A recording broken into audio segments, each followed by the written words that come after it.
하나님 말씀 보겠습니다. 마태복음 16장입니다. 마태복음 16장 21절에서 28절까지 함께 교독하시겠습니다.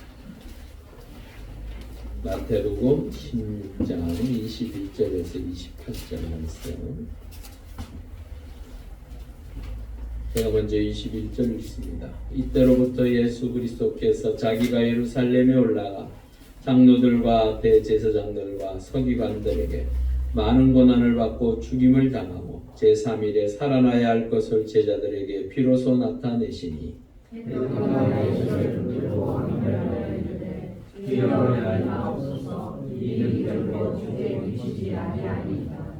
예수께서 돌이키시며 베드로에게 이르시되 사단아 내 뒤로 물러가라. 너는 나를 넘어지게 하는 자로다. 내가 하나님의 일을 생각하지 아니하고 도리어 사람의 일을 생각하는도다 하시고 예수께서 제자들에게 이르시되 누구든지 나를 따라오려거든 자기를 부인하고 자기 십자가를 지고 나를 따를 것이니라. 누구든지 제 목숨을 구원하고자 하면 잃을 것이요 누구든지 나를 위하여 제 목숨을 잃으면 찾으리라. 사람이 만일 원천을 얻고 제 목숨을 잃으면 무엇이 유익하리요? 사람이 무엇을 주고 제 목숨과 바꾸겠느냐? 인자가 아버지의 영광으로 그 천사들과 함께 오리니 그때 각 사람이 행한 대로 갚으리라. 진실로에게 이르노니 여기 서 있는 사람 중에 이전에 인자가 그 왕권을 가지고 오는 것을 볼 사람이 없으리라. 아멘. 우리 함께 동영상 하나 보시고 말씀 듣도록 하겠습니다.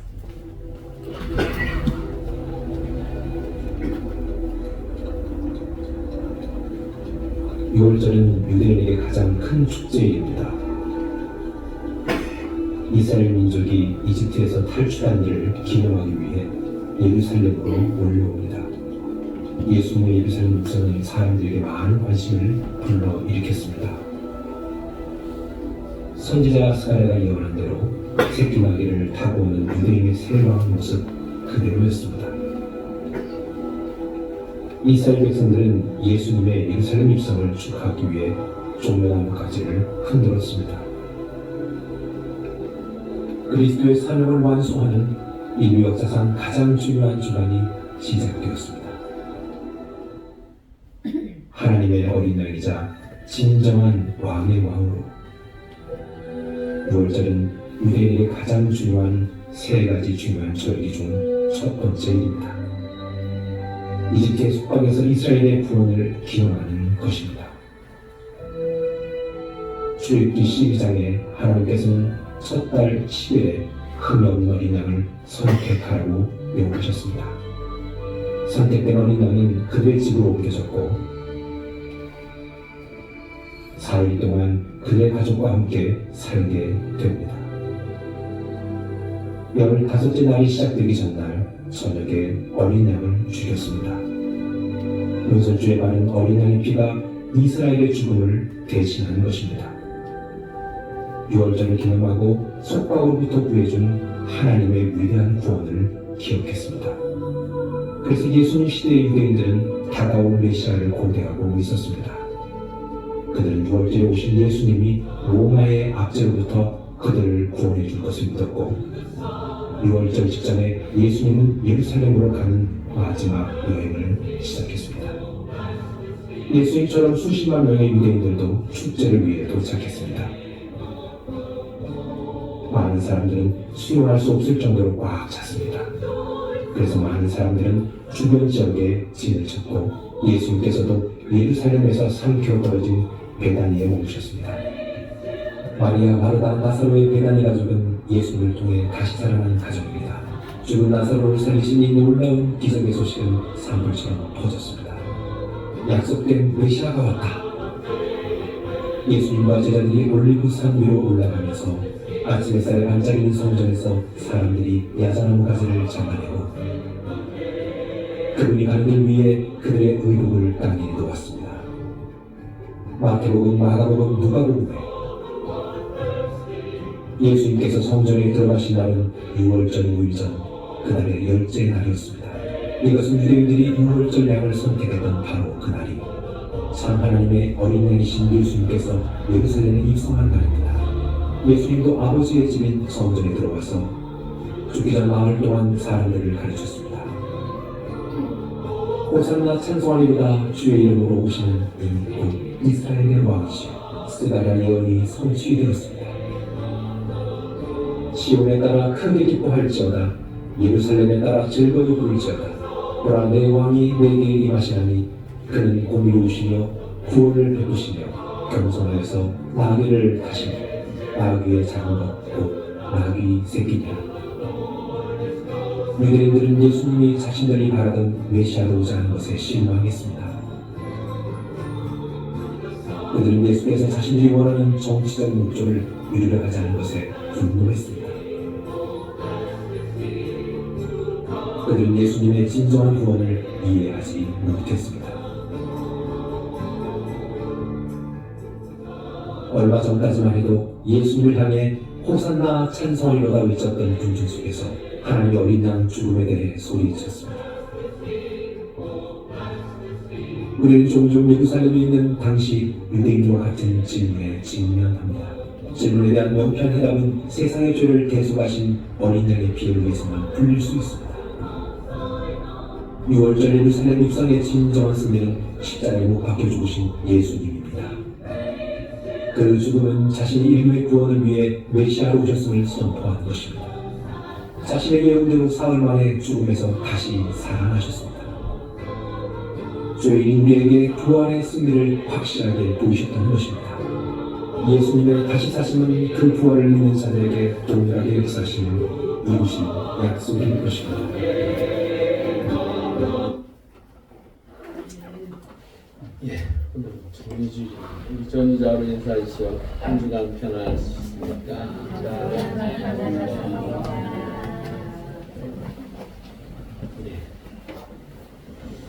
종료주일은 예수님께서 십자가의 죽음을 위해 예루살렘에 입성한 날을 기념하는 절기입니다. 특별히 종려나무 가지를 흔들므로 그 예수님을 환영했던 아까 전에 보았던 그 많은 무리들이 종려나무 가지를 흔들면서 주님께서 입성하시는 것에 환호하고 왜요? 예, 자신들의 목적을 이루실 분으로 기대했기 때문에 그래서 정치적인 메시아로 자신들을 구원해 줄 것에 대한 기대와 그 놀라운 은혜를 누리기 위해서 함께 기뻐했던 시간입니다. 이 종려나무는요 의와 아름다움, 승리 등을 상징합니다. 그리고 호산나라고 하는 말은 구하옵나니 이제 구원하소서, 오 구원해 주시옵소서라는 뜻을 가지고 있습니다. 기억나십니까? 작년에 했습니다. 똑같이 했습니다. 동영상도 똑같이 했습니다. 왜? 달라질 것이 없기 때문에. 종료주의를 통하여 고난주간이 이제 시작합니다. 하나님 은혜 가운데 이번 주간 주와 함께함으로 그 고난의 길을 함께 걸어가서 하나님의 거룩한 백성으로 주의 자녀로 세워지는 복된 시간들을 여러분들의 삶의 자리에 채워지실 수 있기를 주의 이름으로 축원합니다. 그림을 볼까요? 예수님께서 당시에 이렇게 들어가셨어요. 이렇게 들어가셨던 그거를 사파로 그림이 있고요. 또 현대에 살고 있는 사람들 역시 그것을 기념하기 위해서 그 거리를 이렇게 종려가지 나무를 꺾어서 환호하고 지금 하고 있을 겁니다. 그 종려주의를 기념하기 위해서 전 세계에서 사람들이 모여서 함께 종려주일은 사실은요 슬픔의 날이 아니에요. 예수 그리스도께서 이 땅에 오셔서 하나님의 뜻을 이루시기 위한 메시아로서 입성하는 정말로 환호하고 기뻐했던 시간들입니다. 이 이야기들을 통하여 우리가 알아야 할 것은 우리도 주님께서 걸어가신 그 생명의 길, 때로는 고난의 길이요, 때로는 고통의 길인 그 길을 함께 오늘 어떻게 걸어가는 것이 참 하나님의 백성의 모습이고 제자의 모습입니다. 깨달으시고 이번 한 주 동안 고난주간을 통하여 우리의 삶의 자리에 하나님의 놀라운 사랑과 끝끝인 은혜를 함께 할 수 있는 귀한 시간들로 채워질 수 있기를 간절히 축원합니다.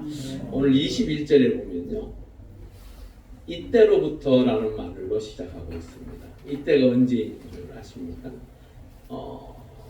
베드로가 신앙 고백을 합니다. 16장 16절에 뭐라고 고백하고 있습니까? 주는 그리스도시요 살아계신 하나님의 아들이다. 그 놀라운 신앙 고백, 어쩌면 베드로의 그 신앙 고백 위에 세워진 교회, 하나님께서 함께 하시는 그 교회를 통하여 시작되었는데, 사실은 그가 그렇게 신앙적으로 고백했던 그 말로 시작되었던 것이 21절부터 시작되어지는 이 이야기들을 통해서 보면요, 도무지 베드로가 그렇게 신앙 고백한 것이 맞는가 할 정도로 의아해하는 문제가 생깁니다. 그러면서 21절에 이때로부터라고 시작하고 있습니다. 전도서 3장 1절을 한번 읽어보겠습니다. 시작. 범사에 기한이 있고 천하 만사가 다 때가 있다 라고 말하고 있습니다. 여러분, 우리가 하나님의 은혜 가운데 살아가지만 우리의 삶의 자리에 순간순간은 하나님께서 허락하신 그 시간을 통하여 이루어져 가는 것입니다. 여러분들의 삶의 자리가 때로는 내가 계획하고 준비하고 정말로 내가 바라고 원하고 소망하는 것들이 언제 이루어질지 몰라서 늘 고민하고 걱정하고 염려하지만 하나님 앞에 기도하고 하나님의 뜻 가운데 사는 자는 분명한 것은 그 하나님께서 그 때를 따라 우리에게 허락하실 줄 믿습니다. 마태복음 17장 11절 우리 한번 읽어볼까요? 너희가 악한 자라도 좋은 것으로 구하는 자에게 좋은 것으로 주시지 않겠느냐. 하나님은 우리를 자녀 삼으셨습니다. 그러기에 하나님께서는 우리 아버지이십니다. 그 아버지께서 자녀에게 베풀 때에 아까워하던가요? 그렇지 않죠. 늘 좋은 것으로 채워주기를 원하고 더 귀한 것을 통하여 그 자녀가 살아갈 수 있도록 돕는 이가 바로 아버지예요. 근데 그분이 누구시라고요? 하나님이시라고. 우리를 도우시고 우리와 함께 하실 그분은 하나님이시며 우리에게 가장 좋은 것으로 가장 귀한 것으로 늘 채워가실 줄 믿습니다. 근데 그 하나님이 그렇게 베푸실 때 하박국 2장 3절에 보면 이 묵시는 정한 때가 있나니 그 종말이 속히 이르겠고 결코 거짓되지 아니하리라. 비록 더딜지라도 기다리라. 지체되지 않고 반드시 응하리라.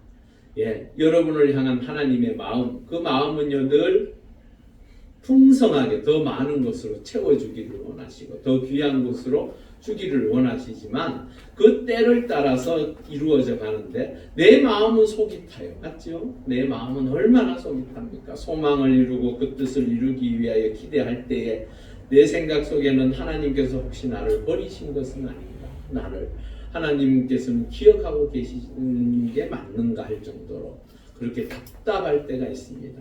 그렇지만 중요한 것은 오늘 말씀에서 뭐라고요? 거짓되지 아니하리라. 비록 더딜지라도 기다리라. 지체되지 않고 반드시 응하리라. 그 놀라운 은혜의 역사가 우리에게 있기를 바랍니다.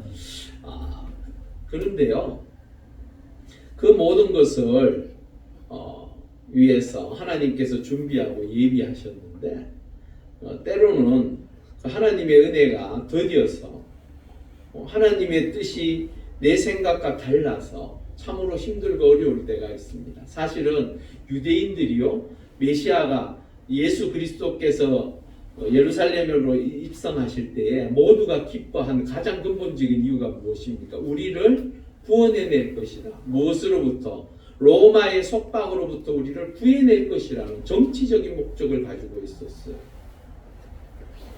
그러기에 모든 사람들이 그 예수를 바라보면서 기대에 부풀어 있었습니다. 그래서 자신의 옷을 벗어서 깔기도 하고 또한 가지를 들고 환호하기도 하고 예수의 이름을 높이 부르기도 하고 하나님을 찬양하기도 했습니다. 그런데 하나님의 뜻은 거기에 있지 않으셨어요. 예수 그리스도께서 죽으신 것, 예수 그리스도께서 그 정치적인 목적이 아니라 메시아로서 이 땅에 오셔서 그 죽음에 시작되어지는 그 주간을 보내시고 십자가에 달리신 이유가 어디에 있을까? 하나님께서는 그것을 계획하고 계셨는데 이스라엘 백성들은 그걸 알지 못했어요. 로마서 4장 25절에 이렇게 말하고 있습니다. 우리 함께 읽어보겠습니다. 예수는 우리가 범죄한 것 때문에 내 줌이 되고 또한 우리를 의롭다 하시기 위하여 살아나셨느니라. 아멘. 예수 그리스도가 이 땅에 오신 목적은 바로 우리의 죄 때문에 오셨다라는 거예요. 제가 금요일 날 자세히 설명을 해드렸어요. 그 많은 죄들을 사하기 위해서는 누군가가 대신 져야 하는데 그 질 사람이 없는 거예요. 인간으로서는 도저히 그 죄를 감당할 사람이 없어요. 왜 그렇습니까? 예, 우리는 아무리 선하게 살고 바르게 살고 하나님의 자녀라 할지라도 우리는 죄인입니다.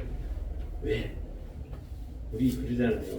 하나님 용서해 주세요. 기도하고 돌아서서 나가면 그 죄 짓습니까? 안 짓습니까? 안 지으면 좋겠는데 또 짓고 있습니다. 너무너무 안타까워요. 그래서 스스로가 돌아볼 때 도무지 나는 왜 이럴까 할 때가 있습니다. 여러분, 하나님의 은혜 가운데 우리가 그 놀라운 하나님의 은혜로 말미암아 구원받았음을 늘 기억하시고 주님께서 나를 위하여 죽으셨음에 대한 생각을 잊지 않기를 바랍니다. 이 이야기를 이제 시작하려고 하니까 예수님께서 그렇게 말씀을 하세요. 이제 그 베드로의 그 신앙 고백 위에 사람들이 이제 신앙으로 서로들 막 이렇게 신앙적으로 바로 서고 또한 그 신앙을 온전하기 위해서 막 생각하고 이럴 때에 예수님께서 툭 한마디 던집니다. 그게 무엇입니까? 내가 고통당할 것이라. 또한 내가 죽을 거라. 그 이야기를 들었던 베드로가 경악을 금치 못합니다. 베드로가 놀란 이유가 어디에 있습니까? 첫째는 스승이 죽는다고 합니다. 맞죠?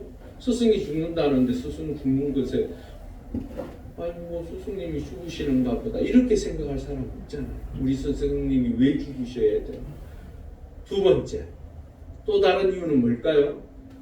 내가 지금 따라왔던 그 길이 허무하고 모든 것이 망하는 길이 되어버린 거예요. 왜? 베드로도 역시 예수님께서 정치적 목적으로 이 땅에서 세상을 갈아엎으시고 세상을 새롭게 하셔서 그 나라를 통하여 왕으로서 세워졌을 때 자신이 뭘 할 수 있을까요? 뭐 한 자리 하겠죠. 뭐 좋은 자리 한 자리 하겠죠. 뭐 총리 시켜줄라나요? 그걸 기대하고 있는데 갑자기 예수님이 죽는다고. 3일 만에 살아난다라는 제가 볼 때는 그 말은 정말로 들리지도 않았을 것 같아요. 죽는다는 그 소리에 내 모든 꿈과 소망이 사라지는 것 같았어요. 그래서요, 베드로는 예수님을 붙들고 항변합니다. 그리고 결코 그렇게 되지 않기를 이야기하고 있습니다. 여기에요, 원문에 보면요, 베드로가 예수님을 나무라다, 책망하다, 예수님에게 강압적으로 당신이 절대로 그러면 안 된다, 그러면 큰일 난다라는 식으로 이야기를 했고요. 왜? 아마 제자들 모두가 그랬을 거예요. 저 지금 무슨 뜬금없는 소리 하시는데 왜 저런 소리 하시는지 모르겠는데 아마도 서로들 막 고민이 되고 걱정이 되고 어떡하지? 우리의 이제 앞날은 어떡하는 거야? 그랬을 때 예수님께서 베드로에게 이르시되 사단아 내 뒤로 물러가라. 너는 나를 넘어지게 하는 자로다. 내가 하나님의 일을 생각지 아니하고 도리어 사람의 일을 생각하는도다. 여기서 아주 중요한 말씀을 하세요. 사단아 물러가라. 그건 뭐 너무너무 큰 책망이에요. 사실은 베드로가 앞에 16장 16절에 뭐라고 말했다고? 주는 그리스도시요 살아계신 하나님의 아들이라고 고백을 했는데 그 베드로를 향하여 사단이라고 말을 했으니 베드로가 얼마나 깜짝 놀랐겠어요. 그런데 중요한 것은 그렇게 사단으로서 사실 예수 그리스도의 사역을 막으려고 하고 무너뜨리려고 했던 이유가 어디에 있느냐? 23절 중간 이하 부분에 내가 하나님의 일을 생각하지 아니하였다라고 표현하고 있어요. 이 하나님의 일이라는 게 무엇입니까? 바로 하나님께서 온 인류를 구원하시고자 계획하셨던 것입니다. 창세기 3장 15절에 한번 읽어볼까요? 내가 너로 여자와 원수가 되게 하고 내 후손도 여자의 후손과 원수가 되게 하리니 여자의 후손은 내 머리를 상하게 할 것이요 너는 그의 발꿈치를 상하게 할 것이니라 하시고. 아멘. 창세기 3장 15절 바로 위쪽에 무슨 일이 있었습니까? 아담과 하와가 범죄하는 일이 있었어요. 사실은 아담과 하와가 범죄하는 그 순간에 그들은 죽었어요. 그리고 그들은 끝내 영원히 살 수 있는 그 자리에서 쫓겨남을 당합니다. 그런데 하나님께서는 그 아담과 하와를 저주의 자리로 밀어 넣으셨지만 그들에게 소망을 주셨습니다. 그것이 바로 원시복음, 즉 창세기 3장 15절 아담과 하와가 범죄했던 그 순간에 이미 하나님께서는 인간을 구원하시고자 하시는 계획을 세우셨다. 여러분, 하나님께서 세운 그 구원의 계획은요, 단지 어느 날 갑자기 이렇게 들여다보니까 아이고 저 불쌍한 인간들 참 사는 꼬라지 보니 저래가지고 천국 오겠네, 이제 준비를 해야지, 이렇게 해서 시작된 게 아니라는 거예요. 인간이 범죄하는 그 순간에 하나님께서는 이미 그 구원의 계획을 세우시고 많은 선지자들을 통하여 하나님의 뜻을 전달하셨습니다. 때로는 그 전달한 사람들이 죽기도 했어요. 돌에 맞아 죽기도 했습니다. 아까 전에 보았던 말씀 스가랴서에 나왔던 그 스가랴 선지자는 죽기까지 했어요. 돌에 맞아서 죽었습니다. 선지자가 하는 일이 무엇입니까? 하나님의 말씀을 대언하는 자입니다. 그런 사람, 하나님의 백성이라면 그런 사람 죽이면 됩니까? 안 됩니까? 세상 사람들은 모르니까, 자기 마음에 들지 않으니까 죽일 수 있다고 해요. 하지만 하나님의 백성, 하나님의 자녀라고 하는 이스라엘 백성들이 선지자를 죽이면 됩니까? 안 됩니까? 안 되는 것이죠. 절대로 있을 수 없는 일인데 죽이기까지 했습니다. 왜? 내 마음에 맞지 않는다. 내 생각과 다르다. 하나님의 뜻이 왜 너한테는 그렇게 전달되었냐. 그렇게 해서 죽이기까지 했습니다. 하나님의 구원의 계획은 끝내는 하나님께서 보내신 그 하나님의 사람들을 통하여 드디어 예수 그리스도께서 이 땅에 오시는 놀라운 은혜의 역사를 허락하셨습니다. 마태복음 1장 21절에서 22절에 보니까 아들을 낳으리니 이름을 예수라 하라. 이는 그가 자기 백성을 그들의 죄에서 구원할 자이심이라 하니라. 이 모든 일이 된 것은 주께서 선지자로 하신 말씀을 이루려 하심이니 이르시되. 예수 그리스도께서 이 땅에 오신 것은 하나님의 구원의 계획 속에서 하나님의 은혜 가운데 하나님의 그 크신 사랑 가운데 이 땅에 주님께서 오신 줄 믿습니다. 하나님께서 구원하시고자 우리 온 인류를 구원하시고자 준비하고 계획하셨던 그 일이 시작되어지고 있습니다. 그것이 바로 종료주의. 예수 그리스도께서 이 땅에 오신 목적은 죽으시기 위해서 오셨습니다. 하나님의 아들이신 그분이 십자가의 보혈로 모든 인류를 용서하시고자 오셨습니다. 그렇다면 우리는 그분의 무엇이 되어야 할까요? 제자가 되어야 하지 않겠습니까? 여러분, 제자라는 것이 쉽습니까? 어렵습니까? 어려워요. 네, 쉽지 않아요. 사실은 쉽지 않은데 주님께서 24절에 이렇게 말씀하십니다. 이에 예수께서 제자들에게 이르시되 누구든지 나를 따라오려거든. 사실은 원어에 보면, 그리고 영어 성경에는 보면 제자라고 표현하고 있어요. 제자로서 세워지기를 원한다면 먼저 자기를 부인하고 자기 십자가를 지고 나를 따르라라고 말씀하고 있어요. 그러면 제자가 되려면 어떻게 해야 되는가? 첫 번째, 자기를 부인하라고 말합니다. 아르네오마이라는 말인데요. 욕심, 유혹을 허락지 않고 물리치는 행동. 참 이 욕심을 버리고 물리치고 유혹을 끊어버리고 물리치는 일이 쉽습니까? 어렵습니까? 사실 어렵습니다. 굉장히 어렵습니다. 여기에서 저버리다라는 말에 말의 뜻이 배반하다는 말과 같은 건데요. 이전에 섬기던 세상과의 관계를 청산하고 주께로 돌아오는 것을 저버리다라는 말. 여러분, 내가 예전에 세상과 함께했던 그 모든 것들을 하나님의 거룩한 백성, 주의 자녀로 살기 위해서는, 제자로 살기 위해서는 어떻게 해야 한다고요? 청산할 줄 알아야 돼요. 여전히 그 세상 것에 매여서 그 세상 것을 못 버리는 분들이 있죠. 많아요. 누가 그렇다 이런 생각할 필요가 없어요. 누구나 많아요. 그러한 경우는 너무나도 많아요. 그럼 목사님은 없으신가요? 저도 있습니다. 저라고 뭐 별 수 있습니까? 저도 청산하지 못한 것들이 있어요. 사실.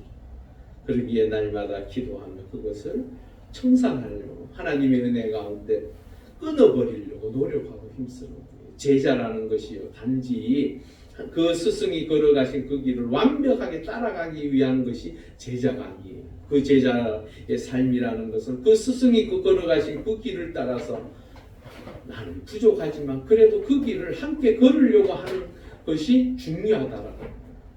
에베소서 2장 3절에 보면 전에는 우리도 다 그 가운데서 우리 육체의 욕심을 따라 지내며 육체와 마음에 원하는 것을 하여 다른 이들과 같이 본질상 진노의 자녀였습니다. 근데 그 진노의 자녀가 어떻게 바뀌었는가? 갈라디아서 2장 20절 한번 읽어보겠습니다. 시작. 내가 그리스도와 함께 십자가에 못 박혔나니 그러므로 이제는 내가 사는 것이 아니요 오직 내 안에 그리스도께서 사시는 것이라. 이제 내가 육체 가운데 사는 것은 나를 사랑하사 나를 위하여 자기 자신을 버리신 하나님의 아들을 믿는 믿음 안에서 사는 것이라. 아멘. 여러분, 믿음은 큰 사람도 있고 작은 사람도 있어요. 사실은 아직은 믿음이 전체 삶의 10%밖에 안 되는 사람이 있는가 하면 차고 넘쳐서 이 물이 넘칠 만큼 충만한 사람도 있습니다. 그러기에 제자라고 해서 모두가 충만해서 흘러 넘치는 삶을 살고 있는 제자만 있는 게 아니에요. 제자들 중에서도 때로는 저게 언제 제자가 똑바로 되려고 하는 말을 내뱉을 만한 사람도 있죠. 우리 주변에 그런 사람들 있잖아요. 예수를 믿지만 정말로 저 사람 예수 믿는 사람 맞는가 할 정도로 참 언제 예수 믿는 사람으로서 바르게 설까 하는 사람이 있는데 어느 정도 시간이 지나고 세월이 지나면서 변화되어지고 새로워지는 것을 보는 날이 올 거예요. 그럴 때에 우리 교회는 새신자들이 너무 많습니다. 하지만 하나님의 은혜 가운데 그들이 시간이 지나면서 말씀을 통하여 하나든 둘이든 열이든 그 말씀을 따라서 살기 위하여 몸부림친다면 그의 영혼은 반드시 새로워지고 하나님의 은혜 가운데 제자로서의 충만한 삶을 살아갈 줄 믿습니다. 두 번째로 자기 십자가를 지라라고 말하고 있습니다. 이 십자가는요, 희생과 헌신입니다. 예수님께서 직접 보여주셨어요. 빌립보서 2장 8절에 우리 한번 읽어보겠습니다. 시작. 사람의 모양으로 나타나사 자기를 낮추시고 죽기까지 복종하셨으니 그 십자가에 죽으십니다. 예.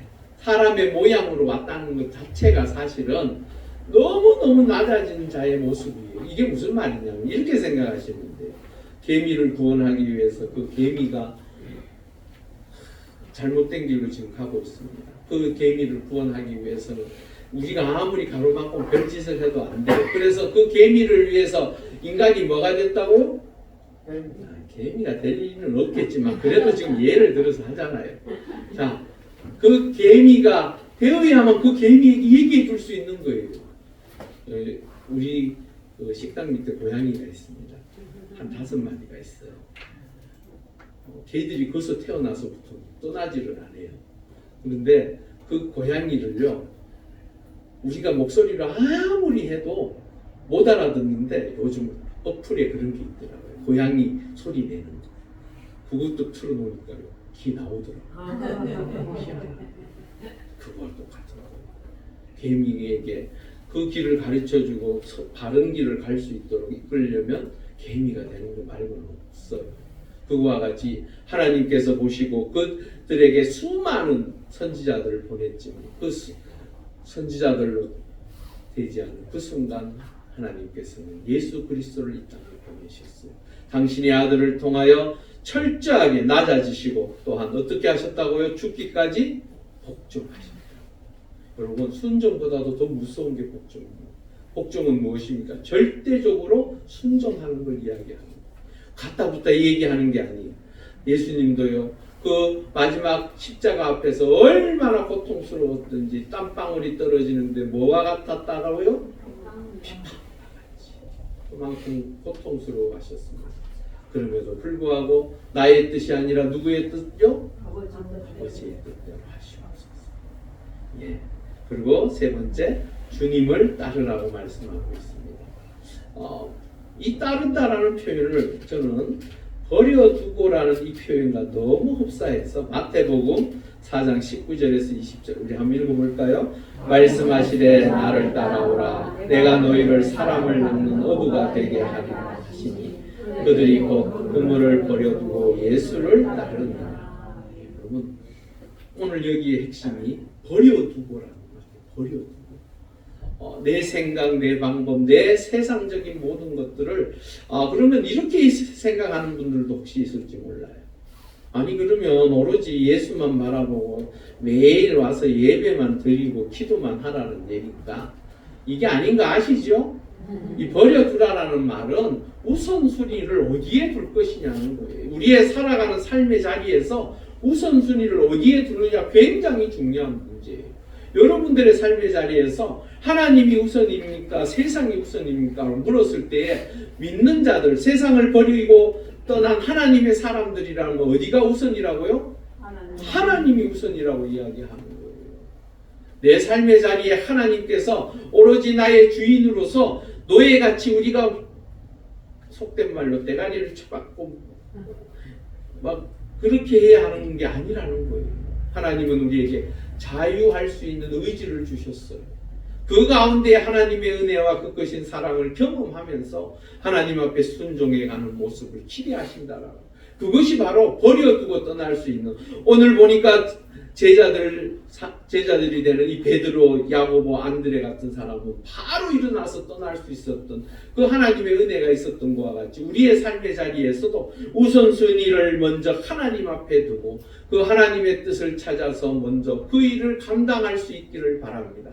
여러분, 내 모든 것 하나님 앞에 맡겨두고 기도하고 시작하는 것, 그것도 하나님의 사람들이 살아가는 우선순위의 모습이에요.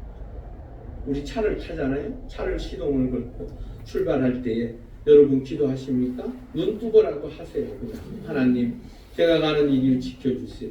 그렇게 하는 것도 내 삶의 우선순위를 통하여 하나님의 뜻을 이루어가는 삶의 모습이 되는 거예요. 그것이 첫 단추예요. 그렇게 하다 보면 나에게 믿음이 자라고 신앙이 자라서 그 일들을 감당할 수 있는 거예요. 그리고 말씀하시면서 25절에서 26절에 보면 누구든지 제 목숨을 구원하고자 하는 이를 것이요 누구든지 나를 위하여 제 목숨을 잃으면 찾으리라. 사람이 만일 온 천하를 얻고도 제 목숨을 잃으면 무엇이 유익하리요? 사람이 무엇을 주고 제 목숨과 바꾸겠노? 이 말들을요, 제가 곰곰이 생각해 보니까 가치관의 전환 같아요. 가치관. 내가 어디에 마음을 두고 어떻게 결정하느냐에 따라서 내 생각이 바뀌고 내 삶이 바뀌는 거예요.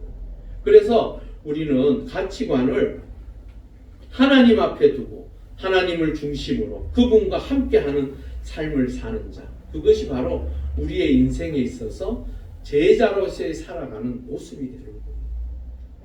로마서 8장 5절에서 6절 읽어보겠습니다. 시작.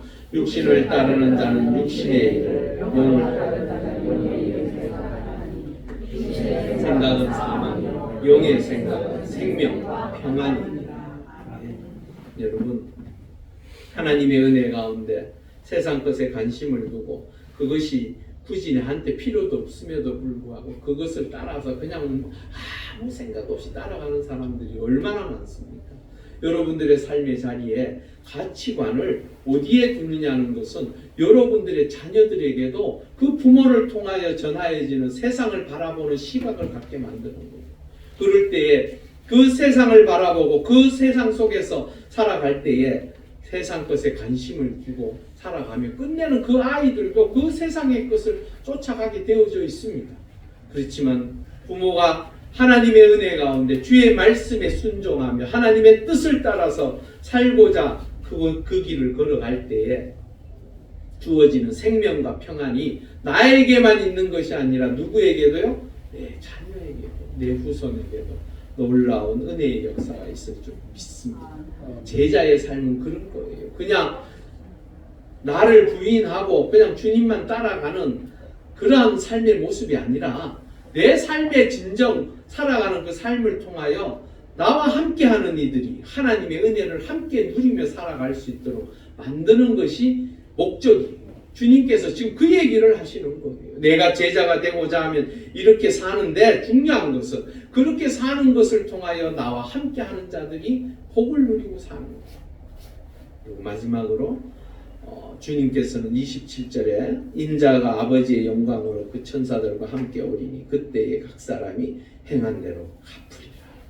즉 행한 대로 내가 살아온 삶의 모습을 따라서 하나님께서 복 주신다. 그리고 그 제가 말씀을 드렸죠. 우리에게 있어서 가장 큰 복이 무엇이라고요? 예수 믿어지는 복. 예, 제가 그렇죠. 예수 믿으면 무엇이 주어집니까? 건짐을 받는. 어디로요? 지옥에서 천국으로. 천국의 소망을 갖고 사는 자가 복된 자예요. 여러분들의 삶의 자리에 하나님께서 예수 그리스도를 통하여 십자가에 못 박으시고 그 핏값으로 여러분들을 사셨습니다. 그러기에 여러분들은 하나님의 자녀가 되어진 줄 믿습니다. 그것이 가장 큰 복입니다. 우리가 어렵고 힘들 때마다 하나님 앞에 엎드려 기도할 수 있다는 것, 그것이 바로 복입니다. 고린도후서 5장 10절에 이는 우리가 다 반드시 그리스도의 심판대 앞에 나타나게 되어 각각 선악간에 그 몸으로 행한 것을 따라 받으려 함이라. 요한계시록에 보라 내가 속히 오리니 내가 줄 상이 내게 있어 각 사람에게 그가 행한 대로 갚아 주리라. 하나님께서 여러분들을 위하여 예비하시고 준비하신 제자의 삶을 사는 자들에게 계획하신 대로 준비하신 그것을 우리에게 부어주실 줄 믿습니다. 그 놀라운 은혜를 기대하며 이번 고난주간 한 주 동안 제자의 삶을 한번 연습해 보셨으면 좋겠습니다. 그렇게 내 삶의 자리에서 하나님의 뜻을 따라서 행하기 위하여 힘쓰고 노력하여 고난주간이 참으로 주님이 걸어가신 그 고난을 통하여 놀라운 하나님의 은혜를 경험하며 그 사랑을 누리는 복된 시간 될 수 있기를 주의 이름으로 축원합니다. 우리 함께 기도하시겠습니다. 주님께서 우리에게 부탁하신 그 제자의 삶을 우리도 따라갈 수 있게 해달라고 우리 함께 간절히 3초 정도 기도하시겠습니다. 할렐루야. 아버지 하나님 감사합니다. 우리를 사랑하여 주셔서 주의 은혜 가운데 주의 백성으로 주의 자녀로 이곳에 세우시고 하나님의 말씀을 부여잡고 또 한 주를 살아갑니다. 주님께서 예루살렘 성에 입성하실 때 모든 이가 호산나라고 부르며 그 메시아를 환영했지만 그 고난주간을 통하여 고통의 자리, 참으로 죽음의 자리에 임하는 그 예수 그리스도를 떠났던 그들의 모습을 보며 우리는 그 주님과 함께 걸어가는 제자가 되게 하시옵고 또한 아버지 하나님의 은혜 가운데 놀라운 그 크신 은혜와 사랑을 경험하여 하나님의 은혜 가운데 고난주간을 통하여 주의 백성으로 거듭나며 주의 자녀로 새로워지며 제자로서 다시 한번 결단하는 복된 시간 되게 하시사 부활을 통하여 그 기쁨과 감사가 더욱더 풍성함을 누리는 주의 백성들 되게 하여 주시옵소서. 할렐루야. 아버지 하나님 감사합니다.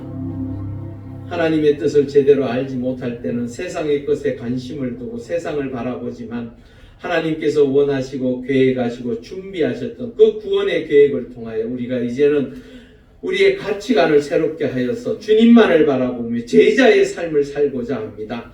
이번 한 주 동안 고난주간을 통하여 주님께서 걸어가신 그 길을 우리도 한 번 정도 흉내내 볼 수 있게 하시고 그 길을 따라갈 수 있는 주의 자녀가 되게 하여 주시옵소서. 그래서 제자의 삶을 통하여 하나님 앞에 영광 돌리며 주의 백성의 삶으로 놀라운 복의 역사를 누리는 우리 모두가 되게 하여 주시옵소서. 사함을 돌리오며 예수님의 이름으로 간절히 기도올리옵나이다. 아멘.